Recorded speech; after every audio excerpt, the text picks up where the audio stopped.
એક માણસનું મૃત્યુ અચાનક થઈ ગયું, એટલે તેના અંતિમ સંસ્કાર માટે સગા સંબંધીઓ અને તેના મિત્રો આવ્યા. આંખમાં આંસુની સાથે તેની સ્મશાનયાત્રા નીકળી. આખી શેરીમાં શોકનો માહોલ પ્રસરી ગયો. નનામીને એક પછી એક બધા લોકો ખભો આપી રહ્યા હતા. નનામીને ખભો આપવા માટે ત્યાં હાજર દરેક લોકો ઉત્સુક પણ હતા, અને ચાલી ચાલીને પોતાના ખભા ઉપર નનામી લઈ રહ્યા હતા. ધીમે ધીમે કરતાં દરેક લોકો આમ કરી રહ્યા હતા.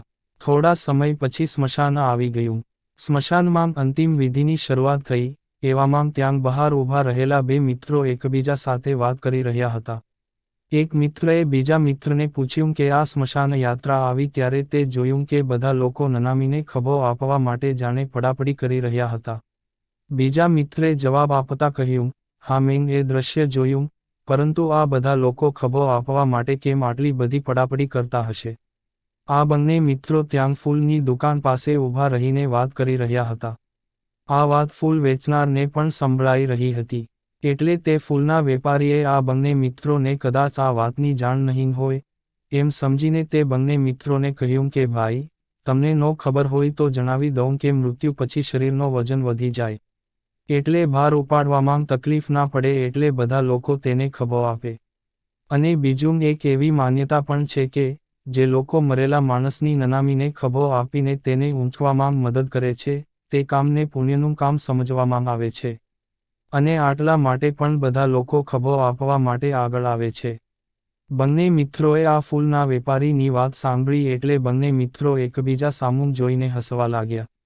ફૂલનો વેપારી પણ મૂંઝવણમાં પડી ગયો કે આ બંને મિત્રો મારી વાત સાંભળીને કેમ હસવા લાગ્યા. આ લોકો મારી ઠેકડી ઉડાડી રહ્યા છે કે શું?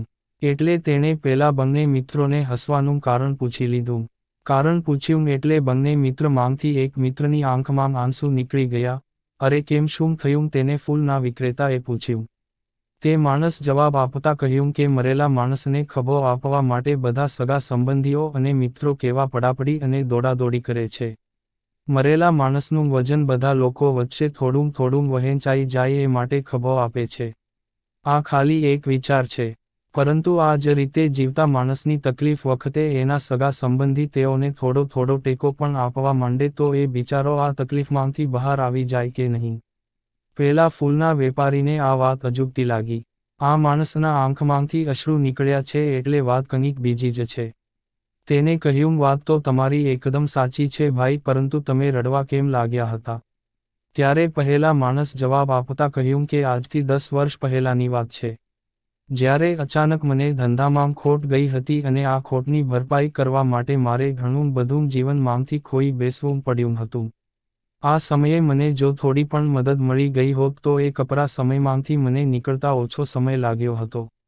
એ સમયે મેં મારા સગા સંબંધીઓ, મિત્રો તેમજ ઘણા ઓળખીતા લોકોની મદદ માંગવાની કોશિશ કરી હતી, પરંતુ કોઈને કોઈ બહાનું બતાવીને કોઈ મારી મદદ આવ્યું ન હતું.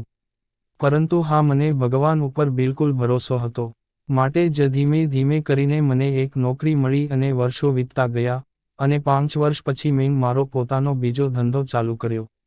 આજે નવો ધંધો ચાલુ કર્યાને પણ 5 વર્ષ થઈ ચૂક્યા છે, અને ભગવાનની દયાથી મારો ધંધો ખૂબ જ સારો ચાલી રહ્યો છે. પરંતુ સાહેબ, તમે જ્યારે વાત એવી કહીને કે લોકો ખભો દેવા માટે આવે છે એટલે મારા આંખમાંથી આંસુ સરી પડ્યા. કારણ કે મારા જ્યારે જરૂર હતી ત્યારે મારી ખબર પૂછવાવાળું કોઈ ન હતું. ખરેખર તે ભાઈની વાત બિલકુલ સાચી છે કે મરેલા માણસને ખભો આપવો એ ખરેખર પુણ્યનું કામ છે, પરંતુ જીવતા માણસને થોડી ઘણી મુશ્કેલીઓમાં પણ ટેકો આપો તો એનાથી પણ તમે પુણ્ય કમાઈ શકો છો.